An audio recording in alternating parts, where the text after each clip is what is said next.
Hi friends, I'm Sherin Mathews. I'm a storyteller and I'm really feeling elated because this is the second time that I'm getting permission to actually sit in a place of worship and record my story. I'm in Bandra right now. I had come to meet Father Vincent de Cruz to talk to him about storytelling and to help me with recording and to help me in some other ways. And he has been so sweet. He actually said yes for me to come and record in this chapel.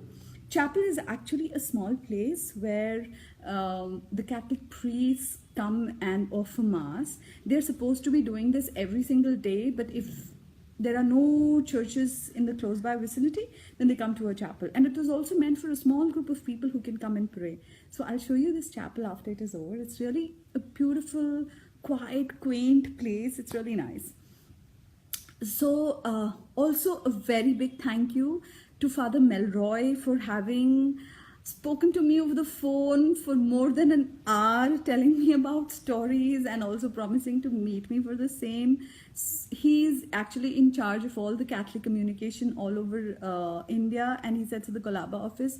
Thank you so much, Father Melroy. Thank you for also saying yes to meeting me and carrying forward our talks about storytelling and how to influence people and bring about leadership with Bible stories. Okay, so this is a very beautiful story, and it is the first miracle of Jesus. So Jesus and Mother Mary went to a wedding party at a place called Cana, okay? And Mother Mary knew this party very well, and knew the people very well, and she had taken along Jesus. Now what happens is, while the wedding reception is going on, the wine gets over. And now the father and the mother and the relatives and friends, everybody is really worried because there is no wine and they cannot bring wine just like that at the spur of the moment. Now, in those days, when you entered a house for a wedding or for just visiting, there were stone jars of water kept outside the house, so you had to actually wash your feet and then come inside the house. And so Jesus knew there were these stone jars kept outside because everybody was washing their feet and coming inside. Now what happens is, when the wine gets over, Mother Mary knows her son. So she comes to Jesus and she tells him, "Son, do something about it." And Jesus says, "It's not my time yet." But you know what we learn from this? It shows how important it is to be obedient to your parents. So though Jesus feels that it is not the time for him to start doing his miracles, he actually listens to Mother Mary. He doesn't say no, there is no argument. He doesn't say, you cannot ask me to do this or anything. When she says this, when she tells him, "Son, do something about it," Jesus says, "It's not my time yet." Mother Mary doesn't argue. She quietly moves away from there. And because she might have thought it is Jesus' decision, okay, because he was an adult. And Jesus, he doesn't, after saying no to Mother Mary in a way, because he tells her this is not my time yet, he actually does something about it because he cannot resist being obedient to his mother. He doesn't want his mother to be disappointed with something that she asked him to do. So he goes outside and he tells people to bring those stone jars inside. Now there was 6 stone jars. 6 is imperfect because 7 is perfect, okay? So these 6, just remember that. So 6 stone jars are brought inside. He prays over it, and then that's a miracle. He tells them, "Now go and serve it to all the people." And they are wondering, what are we going to serve this water? But then they feel there is something to it. When they open the lids, they discover there is wine, and it is of the best quality. And when they start serving it, everybody, the family, everybody is surprised, and the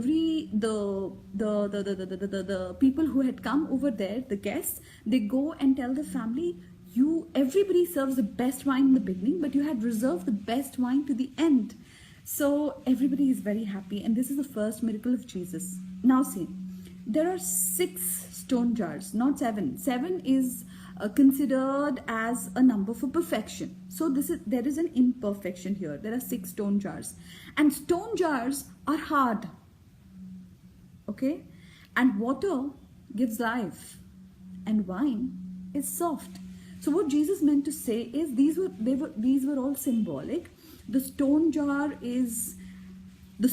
is hard, okay, it is rough, and the water is clear, and it gives life, and wine is soft. So what Jesus wanted to say, or what this parable tells us, is if we do something wrong in our life, then we should not be afraid of the kind of wrath that will fall on us by God, or the kind of punishments that God will give us. Rather, God will want to turn us into something pure and soft, like water and like wine. He turned the water into wine, you know. So wine is actually soft. So he wants our heart to be soft. He doesn't want us to be overcome with guilt, because being guilty and being sorry are 2 different things. When you are guilty, you are afraid, okay, of what will happen to you if you do this. So if the factor of not being afraid is not there, so then you'll go on doing wrong. But when you're really sorry from your heart, you'll actually think of ways to mend your ways. You see? So this is the parable of the wedding at Cana. And now I'll show you this lovely, lovely place. So this is the altar where worship is done. Look at it, how beautiful it is. I just loved it. It's such a beautiful, lovely, quaint place, you know. And see, that's where the sacristy is. Isn't that amazing? That's wood actually. And this is a small place where people come and sit. They can meditate, pray, and then go their way. Isn't it beautiful? Thank you so much for again being a part of my story. Thank you so much.